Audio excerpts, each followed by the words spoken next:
Today, the New Indian is in the enchanting city of Chandigarh. We are back with the season 2 of Reason, and we have with us today Shiv Kunal Verma, a military historian, strategist, and author of several books and a filmmaker. Welcome to Reason, the New Indian's platform where we get to the reason behind the issues that concern you. Welcome, Mr. Verma. Thank you, Aarti. It's always a pleasure to be here. We will begin with, I think, the most obvious scenario that we are facing militarily with China on the line of actual control. There has been a standoff since 2020. We haven't resolved it yet. So I want to understand from you as a military historian, you've written books on 1962 war and it's an exhaustive book. I want to understand, you called 1962 a war that wasn't, and yet we keep having skirmishes with China in Arunachal Pradesh, in Ladakh, and we're not really going ahead with any resolution. Well, the problem is that the border has never really been,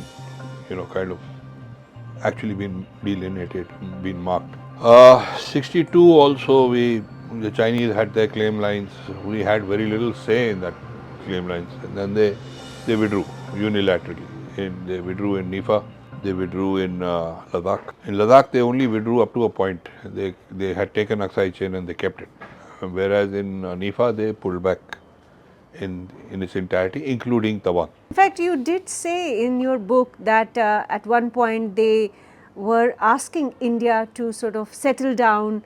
They wanted to completely withdraw, and then, but Nehru sort of insisted. No, it's not, yeah, well, what happened was that they wanted to somehow get to the area beyond Bomdi and where the actual border is, that whole stretch where you can actually see the plains.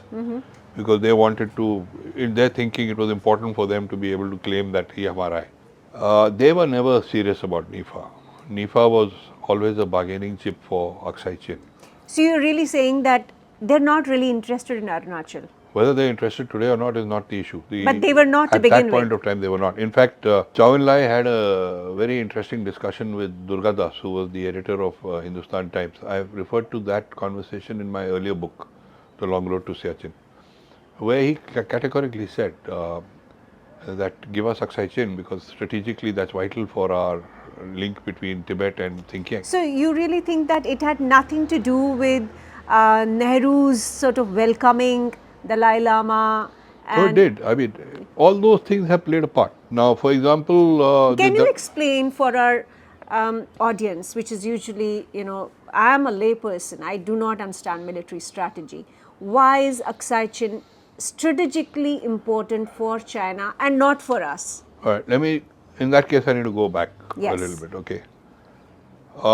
We got independence in 1947, and shortly after that, 2 years later, Xinjiang got annexed by China.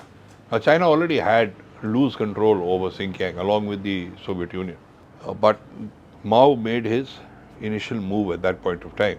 And that alerted people like Sardar Patel and all, who said that this is a precursor to what is going to happen. And sure enough, a year later, in 1950, they walked into Tibet. They can call it autonomous and this and that, but it's all bullshit. I mean, basically, they invaded and they took hold of Tibet. Now, suddenly, you're from Kashmir. Yes. We had nothing to do with China.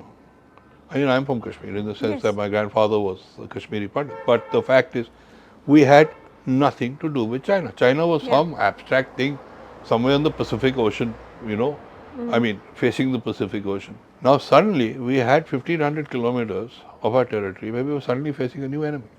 But in our consciousness, Tibet was always there. Tibet was, as far as J&K is concerned, very little of it is touching Tibet, no? Mainly it's touching Xinjiang. Yeah. Right? Yes. And the little loop on the right-hand corner, which we are all very used to in our maps, that is Aksai Chin. Yes. Tibet comes down here.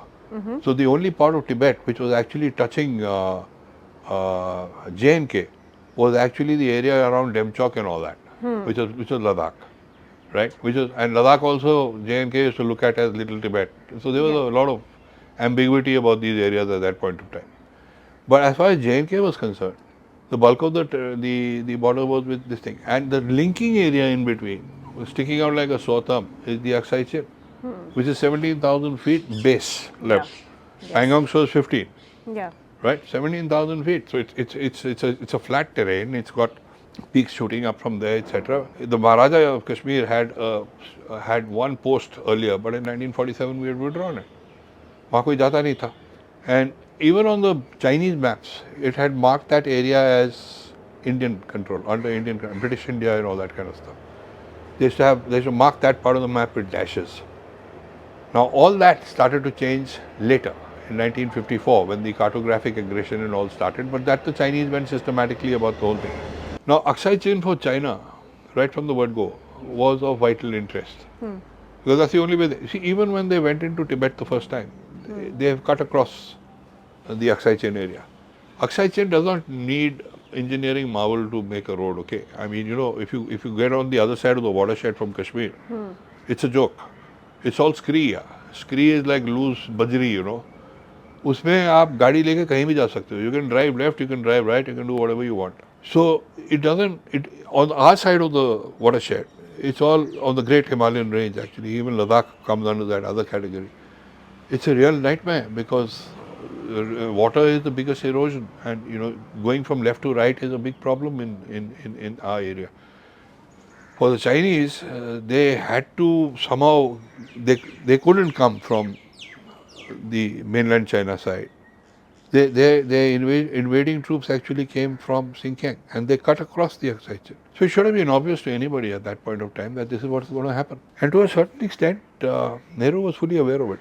It's a lie that has been propagated that he didn't know about it in 1955, 56, 57 because actually the military attaché in Peking at that time, he had informed him. Okay. So Nehru was fully aware why they are eyeing Aksai Chin, and yet you're saying that And we then did you not. have Sardar Patel letter on top of that, where he is actually just before he died, 17 days before he died. He wrote this masterful appreciation of what's going to happen now. He has stated in black and white. He says all the treaties with Tibet are now out of the window. So you guys have a problem on your hands. We guys have a problem on our hand. And actually, when they first came into Tibet, there was a meeting called in Delhi. And it is General Karyappa, the army chief, because Malik, who was the IB chief, wanted to intervene militarily. B.N. Malik. But General Karyappa said, I can only spare one infantry battalion for Tibet. Are you kidding me? So it was a no-go. But the military option was looked at because they felt that if we go in, the Americans will follow. And things happened in a very different way. Now, What do you mean Americans will follow if you go in? you see the whole thing about communism, all that kind of stuff. The fact is that the Cold War. PRC had invaded Tibet. Had India gone in, look, even the Dalai Lama, which you alluded to a little earlier, the escape of the Dalai Lama, everything is all the CIA. I mean, it's a well-known fact now. You mean to say that Dalai Lama is a CIA agent? No. The CIA instigated the whole thing. I mean, even the Cham rebels, the Chamdo area, what is that particular tribe? They were from Sikkim. All the weapons, everything which were going in, they were all going in. You mean to say the Tibetan Dalai Lama, people who supported Dalai Lama, Tibetans who came were being to propped India, by the CIA. They were all propped up. Oh yes. Yeah. I don't think there's any debate about that. Okay. There is no debate about this? No. In fact, what was that lady who was the Chogyal's wife, Hope? She, one of the reasons why, a lot of stuff was happening through Sikkim at that time. Weapons were being given, all kinds of So things. in a way we U-2 flights, yeah. U-2 flights from Kalaikunda. So are you saying that we collaborated with the US at that time? Malik was certainly very close to the Americans, yeah. And Nehru? I mean, if Nehru was fully aware and familiar with the situation. Nehru was walking a different tightrope. Nehru's non-alignment was something the Americans never understood. Nobody understood. Well, that's a different matter. But in the American perception of life, it's either white or it's black. There's no grey. You're either with us or you're against us. They never understood what the hell Nehru was talking about when he was talking about online. It's a different matter that nobody else also understood it. Okay, I agree with you on that. See, when I was writing my book, The Long Road to Siachen, I came across the handwritten not handwritten, but what had been transcribed by Krishna Menon, the various meetings between Chou En-lai and Nehru. A fat volume it was, which mysteriously later disappeared, by the way. And we couldn't find it. When I was later looking for it for my 1962 book, I just couldn't trace it in the same library. And it was almost like it never existed. But in that... But surely there will be government records. I'm sure a lot of government records have disappeared, let me tell you. Especially which have been in certain museums and stuff like that. But that's a different story. So, coming back to the fact that Aksai Chin was strategically important to China, and Nehru was familiar, he knew what was going to happen. So, see, Nehru had, privately he expressed himself, when he spoke to people about China, he was very negative. And yet his entire thing was like he had decided somewhere along the line that we cannot stand up to China. Now, even when the troops have moved from Xinjiang into Tibet, they didn't have rice. There were 5,000 Chinese troops. They did not have rice. They didn't have rice. Who the hell do you think gave them rice? We did. We gave rice to the Chinese troops. Yes, from Kalimpong. Horses used to be loaded and sent across Jalepla. It's a well-known factor. I mean that Nehru got caught in this very strange kind of a paradox. He had to do what the Chinese... So, what was that Hindi chini bhai bhai? That's the whole problem, because you see this whole thing about Panchil and was basically, Nehru just hoped that I put my head in the sand, they'll go away. You see, when, let's just... So, are you saying that Nehru was being really diplomatic for the lack of a... Both Nehru and Krishna Menon had decided in their head that we actually cannot stand up to China, so they were actually into an appeasement. It was an appeasement policy which these guys were into. And we paid the price for that in a big way. Because, they gave rise to China. Yeah. And at the same time, I mean, you're talking about Hindi chini bhai bhai, you know what's going on. They knew that the... Well, is it possible that Nehru was trying to strike a balance? He was.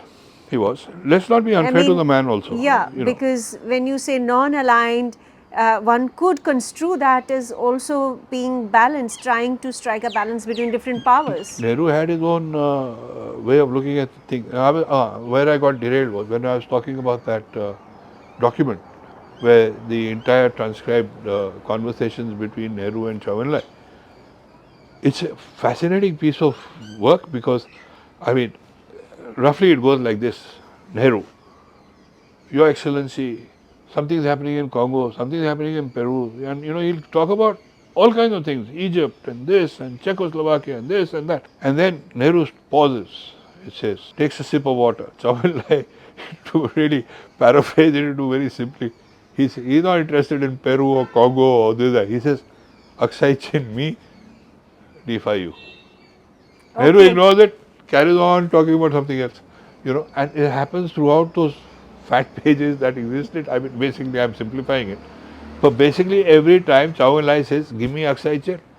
And Nehru blew his top on that privately, saying, how can a thief who's got into my house say, I've got into 2 rooms now, I'll vacate one. So Nehru took a stand on that particular. So on that particular line, I think issue, he took a strategic stand. If it was a strategic stand, then they would have done a lot more with the forward policy. They didn't do it. They had the forward policy. We've gone into areas which are unbelievable. I mean, the troops have delivered. The Galwan area where we later had problems, there were 100 pack animals which went with those handful of men.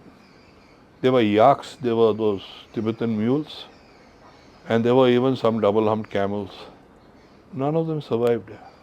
It was that difficult.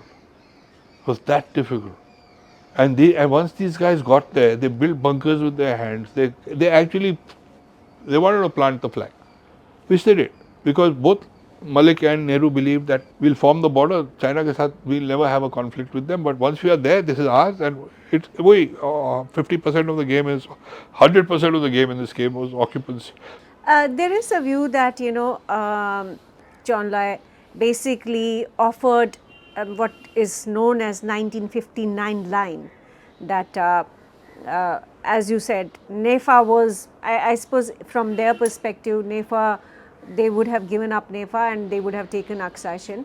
But even Given in, up's the wrong word. It never belonged to them. yeah, it didn't belong to them. You see, Yes. because even if you look at the demographic, forget about the watershed is there. It was there were two captains who went in. First, there was the Abhor expedition in 1911, and then in 1913, Captain Morshid, who was a surveyor from Dehradun, and Captain Bailey, who was a botanist actually. In fact, he's the one who discovered the blue poppy. It's named after him. All right. So these two guys, they went in, and the route they took was fascinating because they went up the Dibang Valley, right? They tried to cross from Yogyakarta, which is the main watershed. They couldn't do it. Then they came back. Sorry, it was the other way around. They tried to cross from Andrala, which would have taken them into the Mishmi country on the other side where the Brahmaputra was. They couldn't do it. They came back. They went across the Yogyakarta. Initially, they were arrested. But then they openly, the same Tibetans who took offense of their surveying the area, then started helping them with the equipment and everything. They then hit the Brahmaputra valley. They came back into India. Where the Brahmaputra actually enters India at Gailing, the altitude is nothing, it's just 2000 feet. Then they went back in. At that point of time, amazingly, nobody had linked the Thangpo with the Brahmaputra. Because after Lhasa, it disappeared. See, there is a lot of very interesting coincidences in this area. All these three rivers originate at Mansarovar. The Indus, right, with its entire network of 5 rivers, 6 actually if you count the Shyok also, right? Brahmaputra, which then goes right across the Great Himalayan Range, and on both sides you got two 25,000 meter, 25,000 feet peaks, Nanga Parbat and Namcha Barwa. Now what happens? The Indus goes around Nanga Parbat, does a 90 degrees turn south and then cuts right through Pakistan, and all the other rivers, Jhelum and Chenab and Ravi and Beas and everything flow into it. Yes. And the entire river system of is here. India is, North India is Yeah, here. but it originates at the same place where the Brahmaputra originates. Yeah. The Sangpo now travels all this way, does exactly the same thing with the Namcha Barwa, goes around it, cuts south and enters India. And till 1935, they hadn't linked these two rivers. They didn't even know that this is the Lohit in Hindu mythology is considered to be the main source of the Brahmaputra. The Siang comes in later, but later they realized the Siang is the Sangpo. And these guys, Morshid and Bailey, were the guys who actually started. So you mean to say that the British did not have an idea of this? This is the survey which first came back with the news that then later Kingdom Ward and all these guys went in and confirmed it. But the Morshid and Bailey then carried on along the watershed and came right up till Khinjamane, where the Namgyangchu comes into India, which then becomes the Manas River and goes right through, separates India and Bhutan, right? But they didn't do the last 10-12 kilometers, which goes up to the Tri-Junction, which is the Thagla Ridge, where we again, that entire fighting in Namkachu, everything happened, right? So if I'm giving you a pen picture of the area, so there's a tremendous similarity. And a third river also originates from that, which I just crossed earlier today, is the Satluj. It comes straight down, right? So, and all three are coming out of the same Mansarovar complex. So it's a marvel of nature, and what's happening in the west is happening in the east. But these guys, Morshid and Bailey, when they did their survey, Bailey was, as I said, a botanist and an anthropologist. They did a complete survey which also looked at what were the tribes, what were the linkages between the tribes, and there were no linkages with the with the Tibetans at all. Of all the Adi tribes and the Galongs and the this and the that, right, which are on this side of the thing. So these guys, for Tibet never had a claim on this whole area. The area which comes under contention, which did come under a bit of this thing, was the Tawang area, because there what happens, from the the highest peak in Arunachal, you have a bifurcation. One is the Sela Ridge, which abruptly ends at the near Tashigong and all that, and the other one is the main on which Bumla is, and then you drop down to Kanjavan and you carry on, and that is your watershed with Nepal, with Burma, with everyone, and it goes through to India. Disparity was in that area. Now these two guys, when they came back, Morshid and Bailey, there was nothing left. The 1914 McMahon line is entirely based on their findings. every bit of it. And the amazing part is that Morshid's survey of that time, even with all the sophisticated imagery and everything we have today, it has stood the test of time. He is more accurate than what anybody has been. So the there's been a lot of talk, Macmillan line, the British drew it. Some people have even gone to the extent to say that pen ka nib was too thick, so we were not sure which valley is. I mean, that's all rubbish. Yeah. Watershed was clearly established, and Tibet never had a say. And in 1914, another very interesting thing happened, because they already had trouble with the Chinese. The Ming dynasty had been kicked out. Yeah. Right? The Qing dynasty, sorry. King. So what these guys did was, they wanted weapons. And there's a guy called Charles, who was, the Prime Minister of Tibet was a fellow called Lonchan Chatra.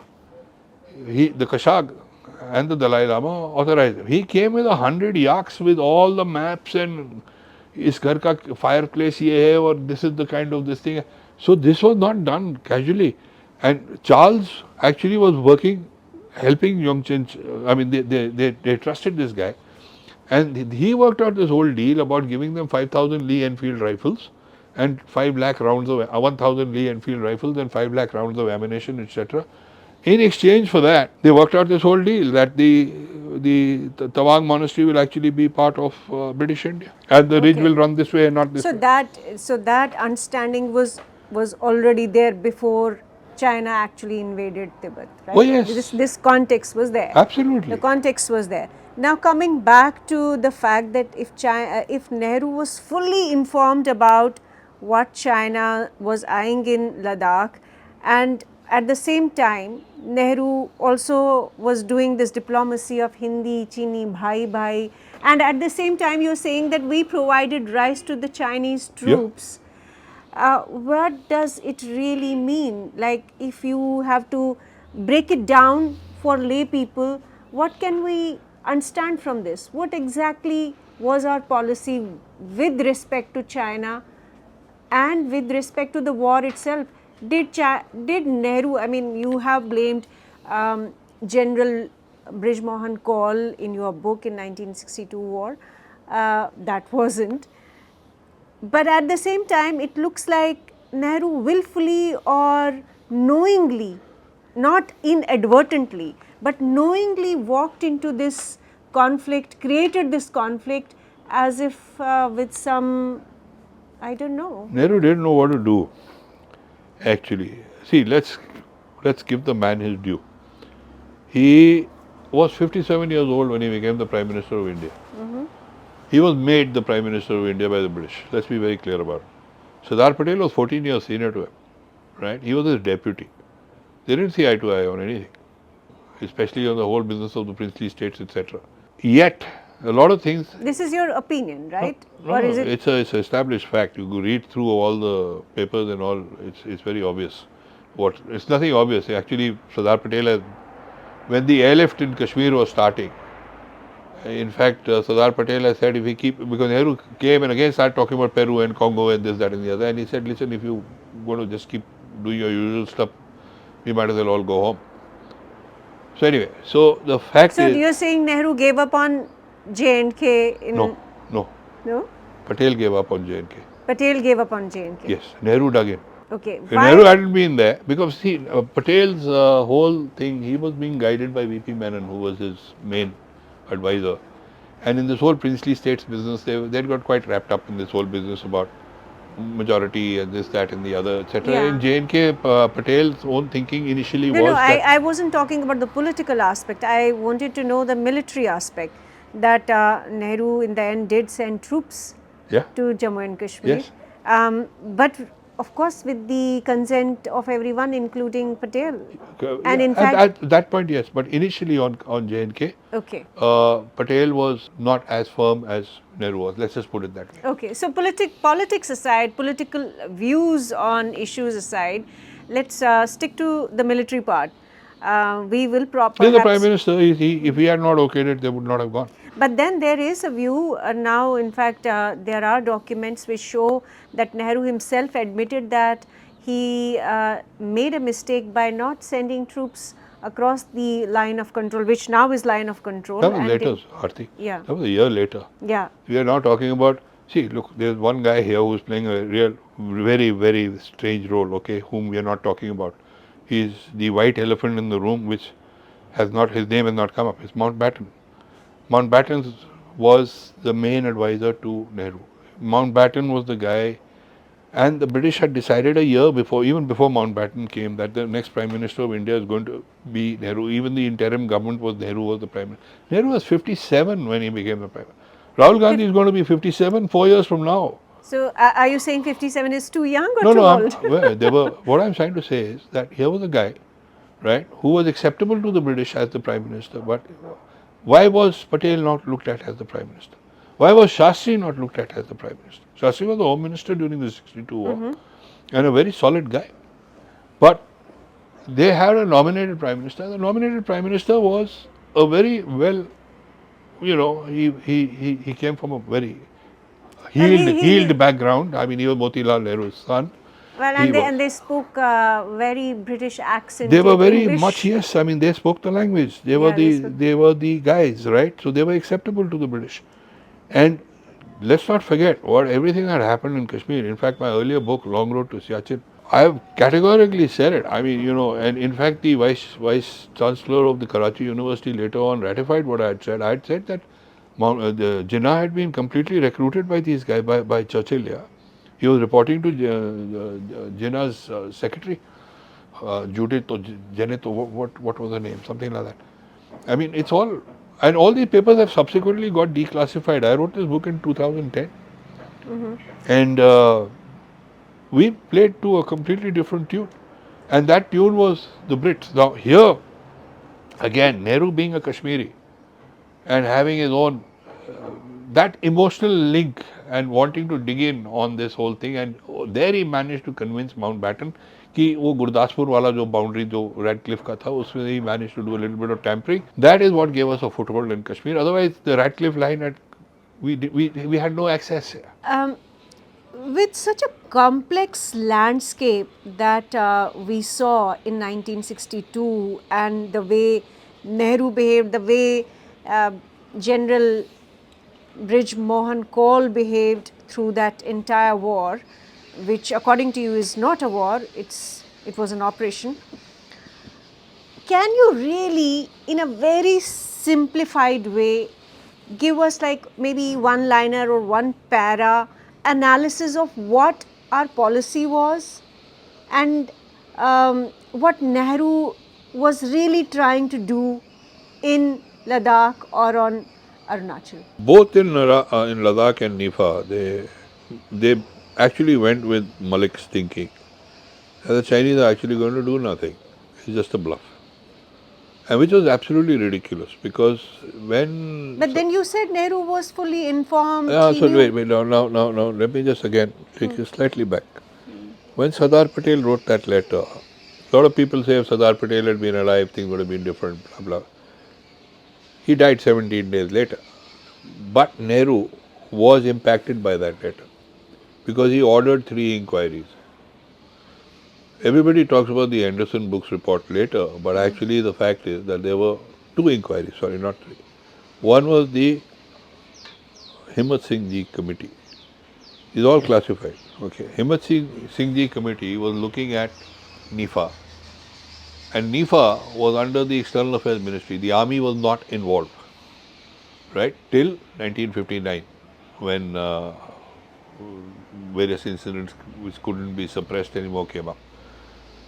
At that point of time, the Himmat Singh committee recommended the occupation of various posts on the line of control, which is the watershed, which is the McMahon line.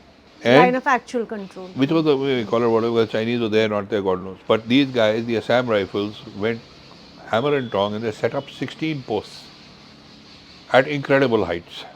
Because the watershed is all very difficult. And when we're talking about NEFA and those to get to the McMahon line, you had to go through this whole area, which was, the British used to call it unadministered India, territory. And you had hostile tribes like the Adis and the Galongs and the Dishis, and you had a lot of problems getting there. But we set up these posts because of the Himmat Singh Ji committee, which was actually implemented to a great extent by the governor of Assam, Jairam Das, what is his full name? Uh, he was the governor. He is the one who authorized Bob Khating to go into Tawang in 1951. And when Nehru found out about it, oh boy, he had a fit. He said, who authorized this? How did you guys go there? Why did you do this? Blah blah blah blah. He called Khating and let him have it. But Khating went to Tawang and he established the Indian flag there because he said, he called the Zongpens and he said, you get out of here, yeah? You Tibetan chaps are not supposed to be here because this is our territory. The British, after the Shimla agreement, had not implemented it. Why? Because World War I broke out immediately after that. Okay, when World War I got over, in 1932, a chap called Gordon Lightfoot, who was the captain, with Assam Rifles, went to Tawang and established that this is what it is as per the Shimla agreement. And they kicked out the Tibetan Zongpens at that time also. But then the the government called him back. So Lightfoot turned around and came back with his 200 or 100 Assam Rifle guys, Assam Frontier Police they were called at that time. When they moved out, the whole area in Tawang, which had actually now was saluting the British India, the Tibetans came right back. The Zongpens came right back, and they flogged these fellows, and they felt very let down by the Indians. Now, 1942, the Tibetans actually invaded India. By the way, they sent 2 divisions. It's there in my book, who came and sat down at Balukpong. They bypassed the Assam Rifles post at Rupa. British did nothing because they were busy fighting in Assam. They were fighting the Japs. And had we lost, by we I mean had the Indian government lost the Battle of Kohima and the Japanese had spilled into the plains and had been able to establish what they were trying to do, the Tibetans would not have gone back. They would have sat there. But they went back. And then Bob Khating goes again. So all these things happened because of the Himmat Singh Ji committee in the 1950s. Now there was another committee which was set up to look at Ladakh, which was the Kulwant Singh committee. Now the Kulwant Singh committee actually says something remarkable. In 1953, before Panchsheel, he says, Kulwant Singh was the guy who was the Jagdev commander during the 47-48 operations and then later became the Western Army commander. He said, 9 years from now, we will have a border powwow with the Chinese. Oh, he anticipated it. He anticipated it. Now the beauty is, there's a third gentleman in this whole equation, whose name is General SPP Thorat. He held exercise Lal Killa in 1960, in March. Krishna Menon, everybody was there, and he said, this is what's going to happen. This is the date when they're going to come. Ye hoga, ye hoga, ye hoga. It was clearly done. I had the Lal Killa file with me for almost a decade. I kept staring at it, trying to make head and tail out of it, and eventually we figured out what the general was trying to do. There were a whole lot of figures and maths around that file, which initially were not making sense. So what I gather from what you're saying is that the threat was real, the threat appreciation is the word for it, not the threat perception. The appreciation was bang on. So there were people who were absolutely, who had precisely anticipated what was coming. Exactly. And yet, you're saying that... Now that's where it becomes really interesting. Because if he was not plugging Kaul as his man, Thorat and this entire thinking would not have gone awry. Because Nehru definitely had a blind spot for Kaul. Whether they were related or not related, I don't know. In fact, when Kaul joined the army, Motilal Nehru wrote a letter to the British government saying that he is a national asset. This youngster who's going into the army is a national asset and he cannot be exposed to the front lines. So they sent him into the service corps. Some people, I've said this before, somebody on Facebook said, how can it be, who the hell will listen to Motilal Nehru was part of the committee which set up the Indian Military Academy. He was very much into the defense scenario about Indian officers and this, that and the other. So Nehru had this connect with, or at least the Motilal Nehru family had this connect with Brij Mohan Kaul. And you see, 47 itself, Nehru plucks him out as a lieutenant colonel and sends him as his advisor to deal with Sheikh Abdullah in the valley. Which prime minister has ever gone the army way or taken a guy in service uniform and done that? He was at that time the MA in Washington. वहाँ से बुला के he called him back and sent him to Srinagar. Military Then he tactic. goes to Korea and then he gets to command 4 division in Ambala. Then he gets to command 11 corps in the reason why I'm telling you what all he commanded, because every time in his chain of command there were two guys above him. Thorat, Timaya, Thorat, Timaya, Thorat, Timaya. Whether it was Korea, whether it was 4 div, whether it was 11 corps. And every time, those records are there. Every time they said this officer is not fit for promotion. You cannot give him a higher, because he had not seen any combat, he had not done any of those things. But there were a lot of things about Bridgemohan Call which are also very good. For example, he was, you see, I got in touch with his daughter. And after the book came out, his grandson writes to me, a gentleman called Varun Bakshi. And he wrote to me, and I used to, after the 62 book came out, I get a lot of flack. Yeah. Somebody say, my grandfather killed 300 guys single-handedly. Who the hell are you to tell us he didn't do anything, or whatever. So I saw this email from Varun Bakshi. I figured it was the grandson of General Kaul. I didn't want to read it that evening. It was 3 paras. I just looked at it the next morning. So he writes to me and he says, you've taken the pants off my grandfather, but as a family, we want to thank you. Because at least you've taken the trouble to be a little objective about the man. Now, when I rang up his daughter, first thing she told me was, don't ask me anything about it. I don't know anything about the army. Which is fair enough. She was 70 years old at that time. She was living in Bombay. And I spoke to her. And the pen picture was started emerging. I spoke to a hell of a lot of people about Kaul. What was he like? I'm not interested in what he did with the Chinese or kahan kya hua. What was the man like here? And what started to emerge was a very interesting picture. He was into Hindi plays, for example. Can you imagine a KCIO, King's Commission, Hindi plays? His didn't have that clipped British accent. He was a fairly He was earthy a guy. nativist, you would Yeah, say. and Nehru disliked this. He himself, the irony again, Nehru himself is a complete fits that British thing, but Nehru on the political side didn't like it. So he now he starts promoting this guy every time against the grain of what the army is saying. They make him the CGS, they make him this, they make him that. But again, when we are talking of Kaul, in my book I made this point, I don't think he's the main villain of 62. I hold Pran Thapar, the army chief, and Bogi Sen, the army commander, to be bigger villains. Because what happened on the 10th of October on the Lamkachu is very, very revealing.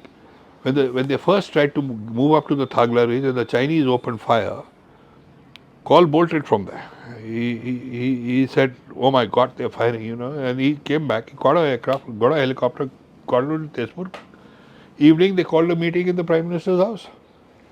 Now, I give full marks to Kaul here. Because Kaul in that meeting in the house, He said that he said we should withdraw because I made a mistake. But Bogi Sen and Thapar, who were actually senior to him, but who had been kind of shoved under the bus by Nehru because of the way things were. Bogi Sen was his army commander, yeah. He went to receive him at Tezpur airport when he came as this newly appointed corps commander. Corps commander comes under the army commander. Unheard of that the army commander is standing there to receive this guy. So all these things were also at play. And at that point of time, Thapar and Bogi Sen both said, what nonsense? You've been saying we do this, we do that. Now you bloody well fight. And unfortunately for Kaul, he got sick. He got high, pulmonary edema, because you can't run up and down from 10,000 feet without getting sick. He got sick. And then he was out of the whole equation. But the fact is, I give him full marks for that at least he was willing to admit his mistake. That yes, he told Nehru, he said, I made a mistake. But these two guys, we lost 282 men on Namkachuya to Rajput. That's why Dad's battalion. Whoever is responsible, we're not going to get over it. Centuries can pass. And in my book, I'm talking not the book, but generally, I think Pran Thapar and Bogi Sen have blood on their hands as far as that particular decision is concerned. Now, coming back to where we are on the LAC in Ladakh right now with the Chinese, we haven't moved even an inch since the standoff. Can you explain it for our audience why, for example, Depsang Valley is important to us? Why all those, Pangong Pangong so. Lake fingers are important to us? Because lay people often wonder why are people fighting over mountains and lakes and these small little valleys which are 15,000 We are feet. fighting over a boundary. Yeah. Which happens to run across lakes and mountains and valleys. Yeah. And when you're looking at it from a military point of view, everything becomes very strategic. Yes. For example, the Kailash range, whoever dominates the Kailash range, which we occupied after this Galwan incident, and then for some strange reason we withdrew. Whoever controls the Kailash range controls that entire area. You see, so what has been happening is that actually the other day I just found myself thinking about it, maybe 2 days ago I think it was, that in today's scenario we are actually less informed than what the hell was happening in 62. Because there is a kind of an information wipeout. There is a, even within the army, let me tell you, that very few people are actually aware of what actually happened in this area. There is a kind of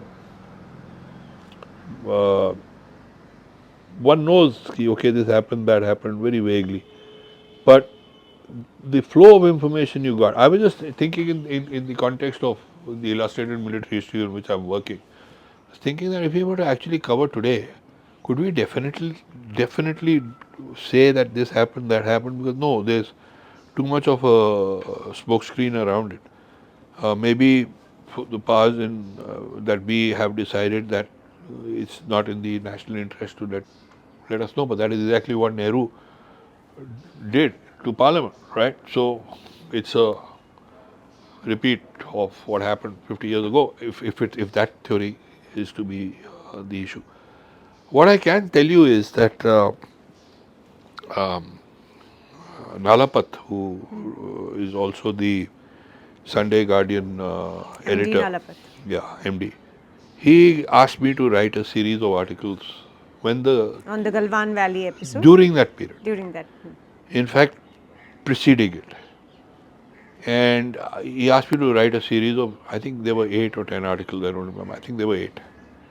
And I talked about intelligence, I talked about NEFA. Each one is about 2,200 words. And it was being looked at as, they were taking it fairly seriously, let's put it that way. The last one I wrote was called Target G219. Now, I've been aware of a lot of incidents, especially when we also worked on General V.K. Singh's autobiography, which I wrote as the co-author, that with the Chinese, you call their bluff, they generally back down. They lots of chota incidents over a period of time. My dad's battalion again, 18 Rajput, was involved in the Natullah operations. We know exactly what happened up there, and what has come out is not necessarily very accurate, because when filmmakers and writers get involved for various reasons, the truth over there also was of actually standing up to the Chinese, which we did, right?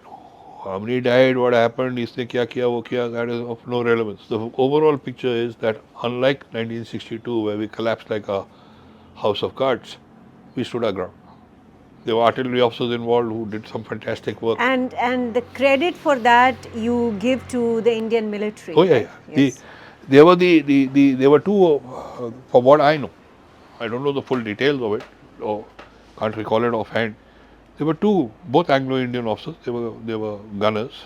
They took the initiative to, and then of course things all fell in place or whatever happened. After 67, there was this other incident in 86 or 87, which was the Sumdrong Chu thing, right? Where now, interestingly, at that time, the army commander was actually a sapper.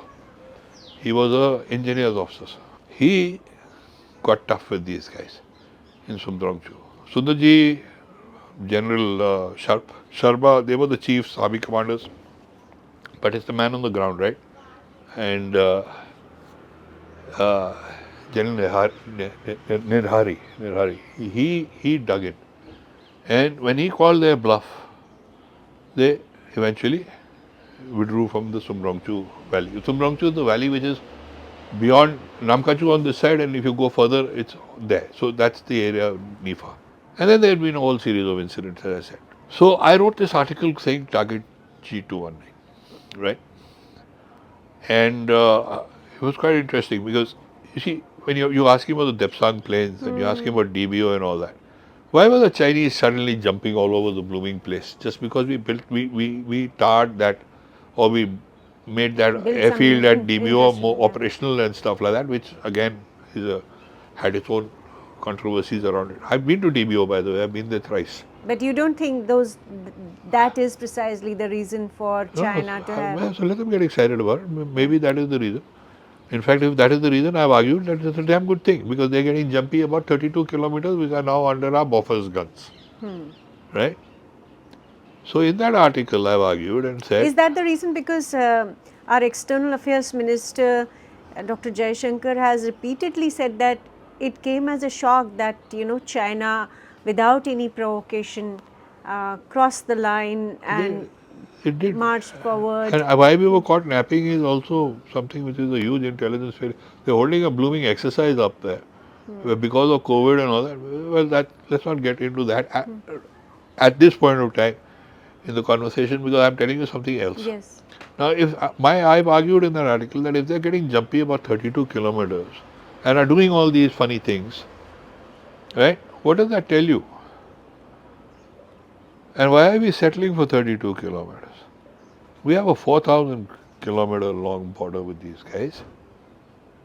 And that highway G219, it actually originates from the Shasgam Valley next to the KK Pass, then swings south, virtually follows the line of control. So you can hit them wherever you want because they are within 300, they are within your range. Now you take every missile, everything that you parade at Republic Day, etc. And I've argued in that article. I've said, target G219, yeah, hit them wherever and do what Shastri did in 65. You finger me in Galwan, I'll hit you wherever I want to. I rang up two people. I rang up the Eastern Army Commander, who was a very good friend of mine, and I said, look, it was perhaps being a little presumptuous. And I also spoke to the Air Chief that time, Air Chief Marshal Bhadoria. I said, sir, tell me one thing. We are good friends because LCA we had flown, I was making a film, I had flown. I asked him, I said, tell me, sir, if I am the Prime Minister, I'm asking you to take out this target. Can you do it? He started saying political. I said, no, I am the PM. I'm telling you, go ahead. Can you do it? He says, I'll take these guys out in a matter of minutes. Wow. All right. And so I've checked this with other CNCs of Eastern Command who have done exercises. You don't have to go and blow bridges and roads and all. Yeah. You knock hills down. Yeah. Okay. So the whole area is the highway. Let me interrupt you. Even on 62 war, you said that we had enough air power. We had arms and ammunition. We had everything. We could have taken the mickey out of these guys. And what a pity we didn't do it. I mean, their biggest fear, the Chinese, was the Air Force. Even on the night of 19th October, 62, they were hauling up anti-aircraft guns on Thagla Ridge. Why? Because even one vampire flying at a slow, sedate pace with a little bit of napalm would have been enough for these. But then in the same book, you have also said that most of the casualties happened when we were withdrawing. No, don't mix up two things. We're talking about the Air Force here. Okay, Air Force, yeah. Now, we knew exactly what was going on in 1962, all right?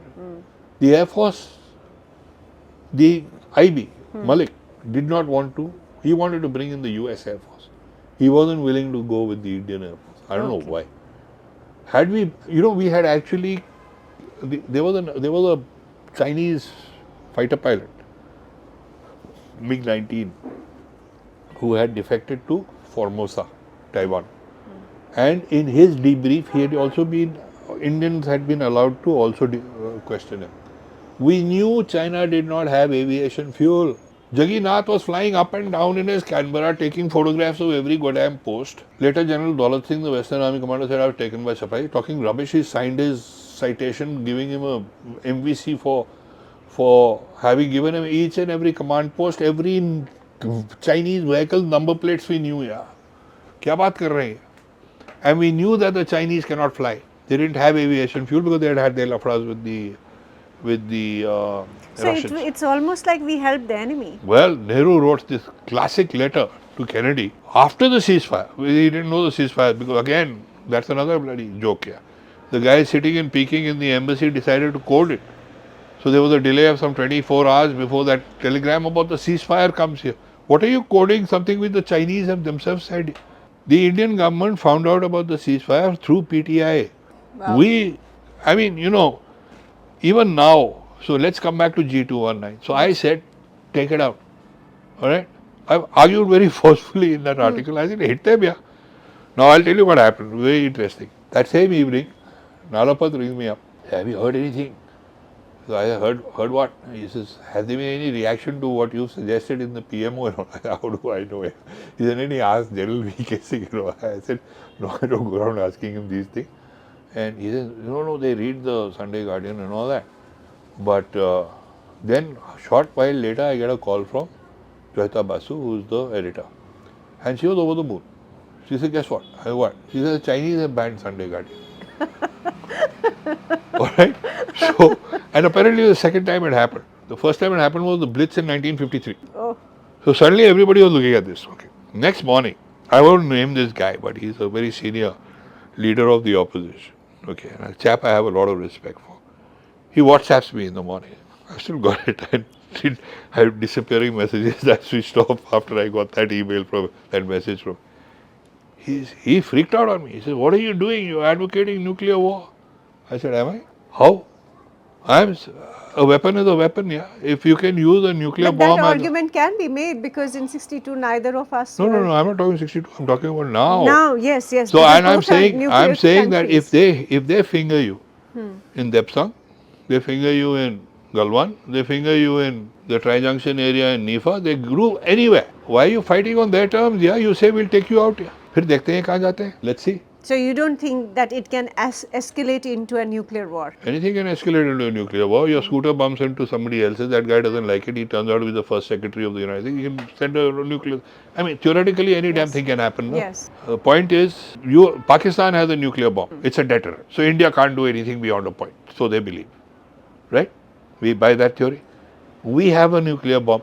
Why are we so timid about it in that case? And why are we so timid about our other missiles which are also our strength?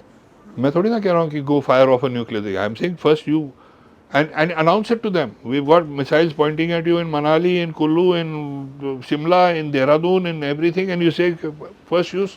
We will not do first use. But if you get funny, we will. How long are you going to keep fighting them on their terms? Yeah, they've got unlimited resources. They've got. So coming back to Galwan and Depsang, DBO.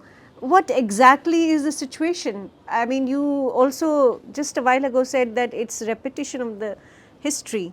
To a certain extent, yes. Yeah. But repetition of history in terms of suppression of information is what I'm saying. So can you, for the sake of our audience, can you tell us exactly, because I don't know. You don't know. Yeah, I'm saying the web of secrecy which has been cast over this whole thing is such that I think there's nobody here, at least there may be people who have a very definitive idea about what happened.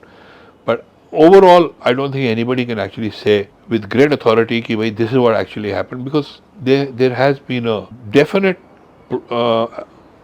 strategic attempt to cover it, not cover it up is the wrong word, but to put it under a kind of the shroud of mystery, you can say. Maybe it's too close to history, you see. There's one way of arguing on that you're too close to it. Any kind of information can work against you. Yes. So maybe give it some time. Okay, but you are saying that today we are not only much more prepared than what we were in 62.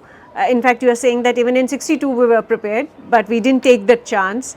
And today you are saying, as a strategist, military strategist, that we have the option to attack the Chinese along a long line of I'm not saying attack the Chinese. Hang on.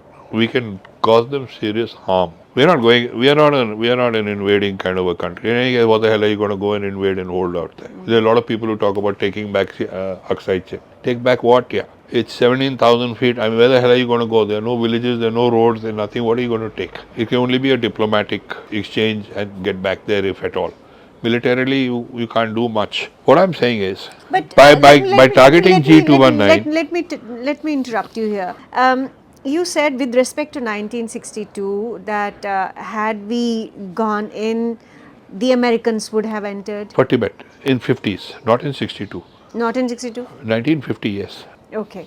And today, what do you anticipate? If we, I mean, if there is more than a standoff on LAC, what do you anticipate? Do you think other superpowers are going to sort Are you of? talking about Quad and Yeah. stuff like that? Look, Roosevelt said something which sums up what I believe should be India's policy and what I believe if you have to walk alone, you better carry a large stick, right? That large stick better belong to you, and eventually you're walking alone. Yes. All right. If you think that at this point of time people are going to jump into the fray for this, that, and the other, forget it.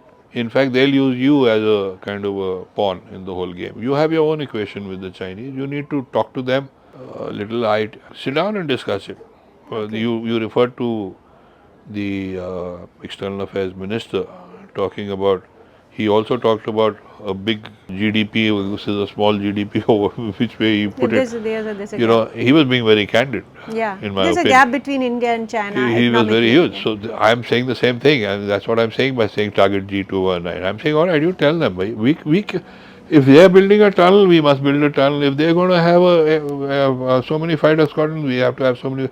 If they're going to, this is a mug's game, and you're not going to be able to match them. Therefore, do what you have No, to do. but you are saying that we can match them. No, I'm not saying don't get into a rat race with them, but you match them on this. Now On this. you say if you do anything, you try to change the status quo here. I reserve the right to hit you back. This is exactly what Shastri did, and we went across Lahore and Sialkot in 1965. So on that front, the front with Pakistan, I think that will take a separate session because that itself is a long history, history of 75 years. But briefly, I think in your book 1965, despite the fact that many experts have called 1965 a match which ended up in a draw, and you said no, it was a clear victory. It's a clear-cut victory. You got to look at 65 for what it was. It's a battle fought in. It's a war fought in stages. All right. It starts with the run of Kutch. Yeah. Then you switch to Kargil, which very few people are aware of. Yes, Kargil Right. was also. Kargil, 4 Rajput and 1 Guards, they captured 2 major features during that period in May. Both of which are returned, by the way, to Pakistan under the Harold Wilson brokered treaty on the run of Kutch. So phase 1, run of Kutch. Phase 2, Kargil. Phase 3 is Operation Gibraltar, where they come in. Now again, we've got caught up in our own propaganda there to a certain extent, because every Indian writing, somebody said 30,000 invaders, we said 30,000. Pakistanis said rubbish, there's 6 to 8,000, which is also a lie. So we started playing football at that level itself, and we never got to the larger picture. We kept arguing about that. I've argued, I've actually worked it out. I've said there could have been not more than 10 to 12,000 invaders, which is a hell of a lot of guys, okay? But to maintain a force of 30,000 in Operation Gibraltar was not possible, and it would have been larger than the force which was the actual Pakistan 12 division, which they're not going to do. So once they came into Operation Gibraltar, all right. Now here comes, this is where General Harbaksh Singh, who was the Western Army commander, and Katoch, who was the 15 Corps commander. Katoch, by the way, was the State Forces chief when at the time of independence, right? His name was Kashmir Katoch.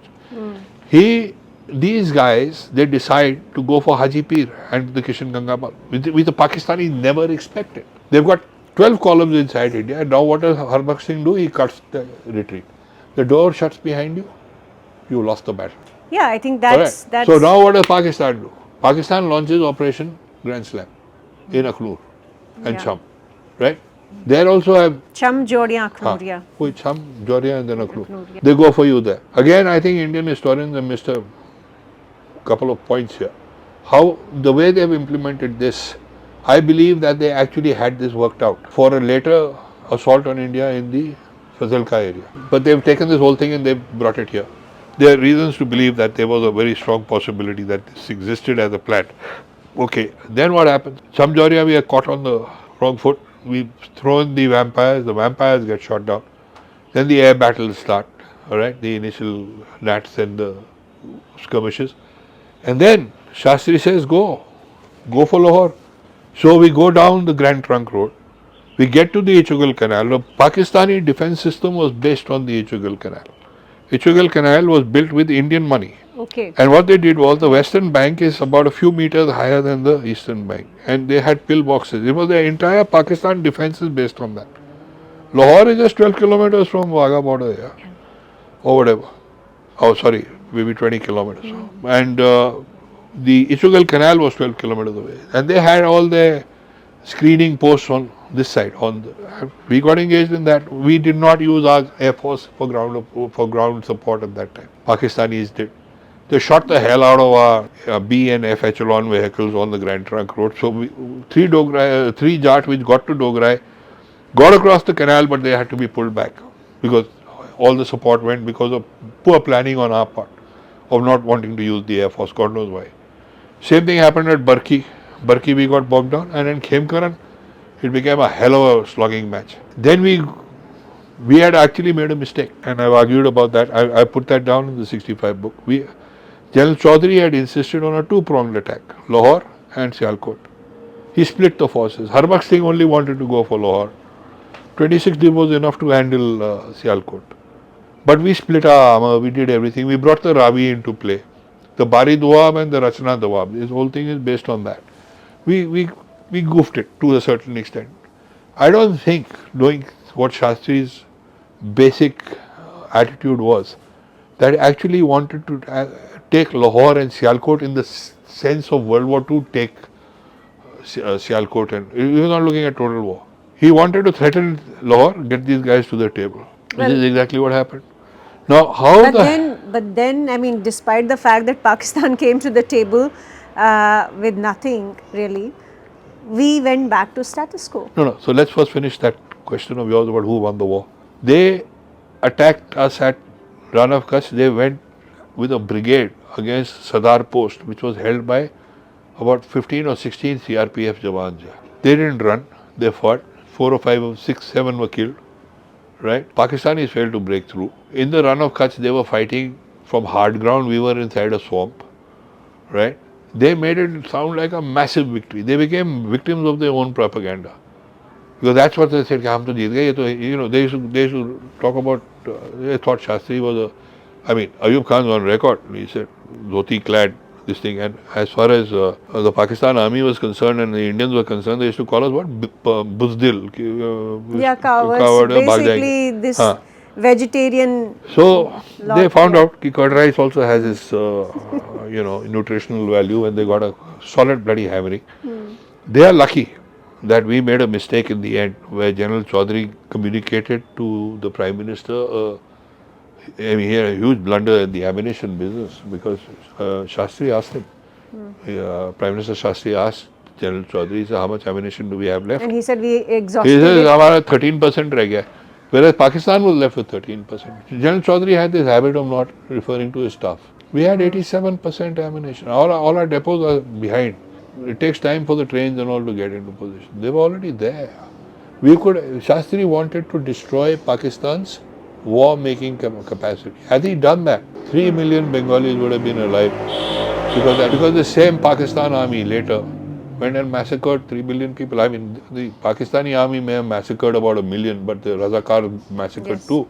But the fact is, together they wiped out an entire generation of people in Bangladesh. So, but even as we did very well in the 1965 war, we got Haji Pir Pass, which is strategically very important to us. But then we ended up with status quo. We went back to the same LOC. We did reasonably well in 65. We made a lot of mistakes. Okay, we did make a few blunders. There's no two ways about it. Our Air Force, we actually, we lost 75 aircraft. They lost 22.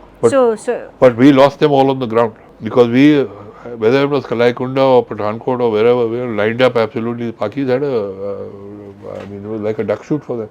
But those kind of blunders have happened. We have had such blunders even in recent past Yeah, after sure, the these things happen. Balakot strike, you Yeah, know. we shot down our own helicopter. Yes. So these things happen in the fog of war. But this was, I mean, what I'm trying to say is, I would qualify that statement of yours that we did very well in 65. We did reasonably well in 65. We certainly did a darn sight better than the Pakistanis did. Because I'm not even sure what the Pakistani objective was actually. After Gibraltar, they just kind of, hawa mein, their plans are always very bold. Pakistan army will always go for the jungle. Longewala, Yes. classic case. What the hell were you thinking? And then you'll end up sacrificing your own chaps. They are a very, very funny country. No, my point remains that even as, okay, we did reasonably well, we ended up with status quo. Did we? Yes, No? we went back to the same LOC. We returned the Physically, yeah, on the ground, in your yes. book itself. Yeah, you but mentioned but that. it did a lot for India's self-confidence. Okay. 65. We were a shattered nation in 62. In 65, we were not. Unfortunately, we didn't really tell the story also the way it should have been, because actually the story is much better than what was actually But we presented. kept doing this repeatedly. Even in 1971, when we had 93,000 prisoners of war, we still ended up with status quo. Yeah, well, So what does it indicate? Like that, are we militarily? If you were to describe it for young audience today, where will you place India militarily? I just want to ask you one question. Huh. You're a Kashmiri, right? 65, we gave them back Hajipir and Kishan Gangabad. Yes. What do you mean by gave them back? Well, I mean, the Pakistan occupied territories we returned. But we returned. Why the hell we would we returned return something that belongs to us? No, we returned Pakistan occupied territory. So To who? to Pakistan. Yeah, but why? It's ours, no? Yeah, of course, but it's occupied territory by Pakistan. Tell me, if That's a what police actually, your house gets raided, right? Police goes and recovers the stuff and then gives it back to the chore. What kind of logic does that make, yeah? It doesn't make any logic. That's Yeah. why I'm repeating. So I have a major problem with the fact that we did not at that time perhaps really capitalize. We were probably, but there are a lot of other issues involved at that time, you know. So I get you. Let's not even touch politics because then we will, end up discussing diplomacy, foreign relations. Leave that aside. My point is this, that in the last 75 years, India has had several wars, 4 or 5 wars. 4 And with we've always come Pakistan back to status quo. And one with China. No, not even status quo. We've lost territory actually, Yeah. mostly. Yeah, so with the outcomes of the war, at the end of the day, we look at the outcomes of the war. How many did we lose? How many aircrafts? How many soldiers? How many officers? We look at the casualty. Based on the outcome of all the wars, how would you describe India militarily? Well, I wish, look, 62 aside, we have, militarily we've always performed, all right, whether it was 65, 71 was an absolute runaway. No other country after World War II, through a force of arms, has actually liberated a country. Okay, that's a fact. Yes. Army has always delivered. The problem has been in this entire civil military equation, which you said, let's not get into that because I agree with you.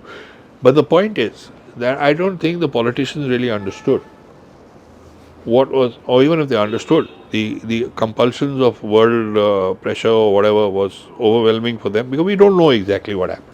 We don't know exactly how much pressure Mrs. Gandhi was under. The lady went through a lot in 1971. I mean, the United States was gunning for her. Everybody was against her. We were looked at as a basket case for a very long time after independence. We had a habit of lecturing everybody, but not, so everybody used to look at India as theek hai, non-aligned movie, kya bol rahe hain. We were not a very popular country then. I'm not sure where we stand today, but we are definitely on a much better wicket on the world platform today than we were at that time. Militarily. Militarily, we are fine. We have a very professional army today, and there are reasons for it. Our institutions are very good. Can you confidently say that India can handle successfully a two-front war? आराम से 2 क्या 3, 4 ले लो 4? You actually have tremendous resources in this country. You have the army. You don't forget your paramilitary forces.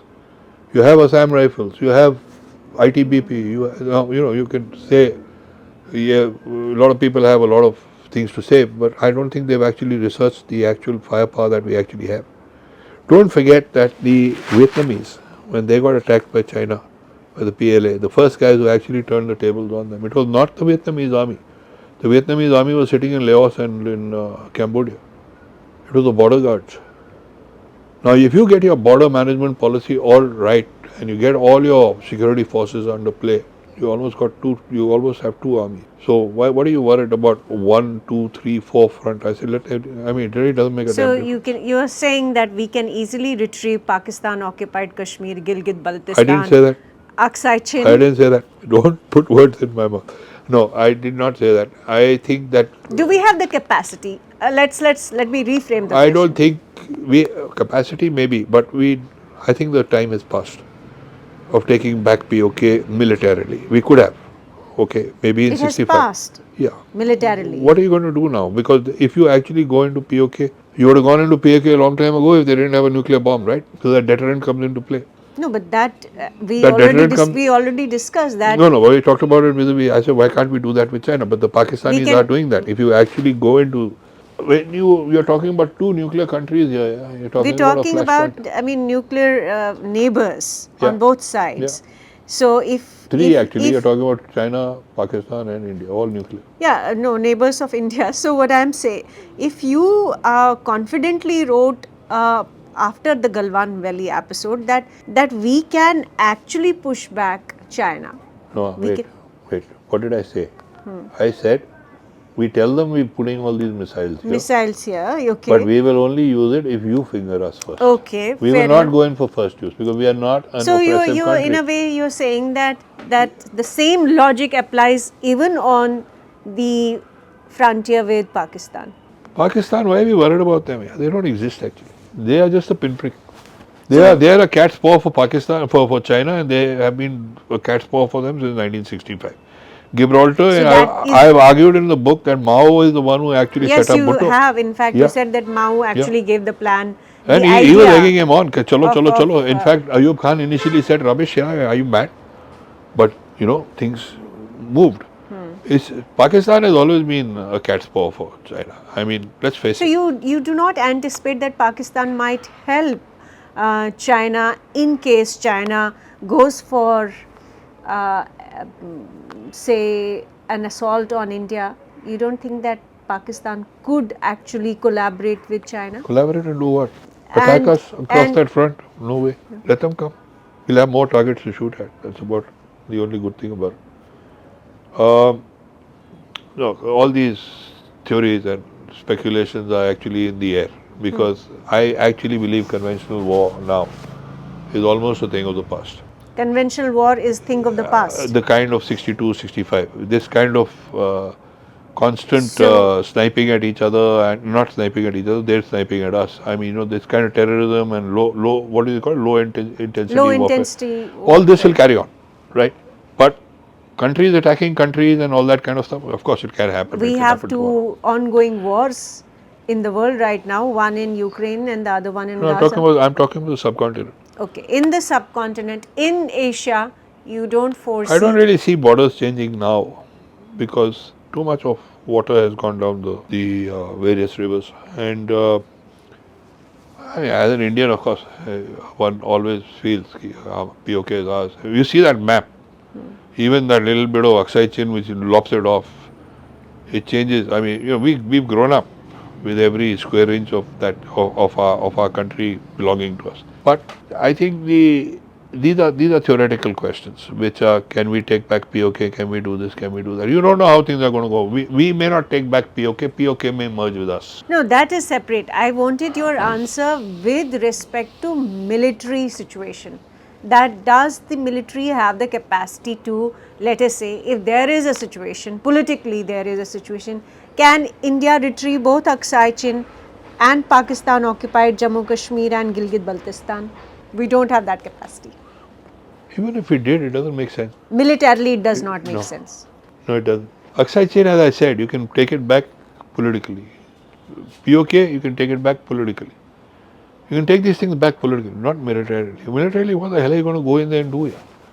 And you just go and, I mean, you're talking about two ongoing conflicts right now. Look at what's happening with Israel and with. No, let's not even. No. Let's take a look at it.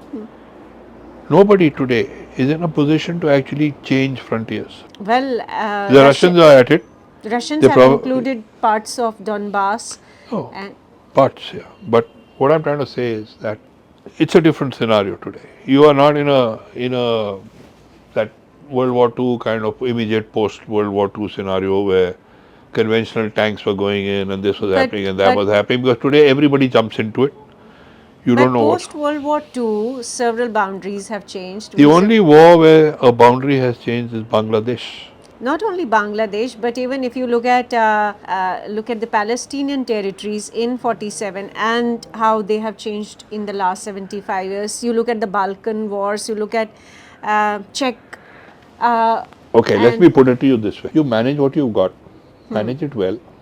Don't worry about what you don't have at the moment. All right. So right now, I think you got major problems in Manipur and Cookies and Maitis and all that. Solve those, yeah. Let's get proactive about these issues. I wanted a simple line answer. So I'm telling you, do we have the military capacity? I don't know. I mean, I don't think anybody can answer that until you actually get into this scenario. But I would like to think, yes, we have the capacity, but what the hell will we do with it? It doesn't make sense. Okay, fair enough. Last question. You are working on this book that you mentioned earlier, Illustrated Military History of India. Tell us something about it and why you thought about this book. Well, at this point of time, you ask me, I wish I hadn't got into it because it's completely obsessed my life for the last 1 year to 2 years. It's been one hell of a journey. And I thought, all right, I mean, I have always seen myself as a student of military history and not some sort of a expert or anything of the sort. One thing I've learned is there's no such thing as an expert. The more you study military history, the more you realize how little you know. When I actually started working on the Illustrated Military History of India, we were actually starting from the Ramayana coming up till Kargil operations in 1999. We're looking at how things evolved. Initial period when we first started documenting history with the Buddhists and the Jains and the Bimbisara and Ashoka and all that. We're using paintings, we're using sculptures, we're doing everything and shot all over the country, putting it all together. But when I now look at Illustrated Military History, I'm looking at a full canvas here. And it's a completely different story. It actually wakes you up exactly हुआ क्या. Here, otherwise you, as school में पढ़ते थे, हाँ, Battle of Panipat हो गया, ये हो गया, वो हो गया, so and so did this. They were isolated things, You're looking at everything piecemeal. Here, you're looking at a moving film in those pages and suddenly everything makes a lot of sense. Mind you, there are major shortcomings because if you actually sit down and look at the Illustrated Military, there's so much has happened in regional areas. If you were to describe it for our audience in one sentence, that what is your, at the end of the study, the research that you have put into this project, what would be your biggest takeaway from? I think every kid needs a copy of this book for a simple, and we are going to make sure it happens also. We are going to try to do it. In one line, describe what is I'm giving you the takeaway. The military history of India in one line. Because suddenly you realize who you are. It need not be very positive. I mean, it's not jingoistic rubbish. It's a very clear-cut thing. This is who you are. This is what your DNA is. And you may be in Trivandrum, but you were also part of this. If you were, the entire picture. This book, the Illustrated Military History, actually makes me realize exactly who and what we are as a people. Can you define who we are? Einstein 2.0. Yeah, it's a continuous study, and I think it's quite fascinating. Well, thank you for being with us today and for this enlightening discussion. Thank you very much for having me, and look forward to anything in the future as well. Thank you so much.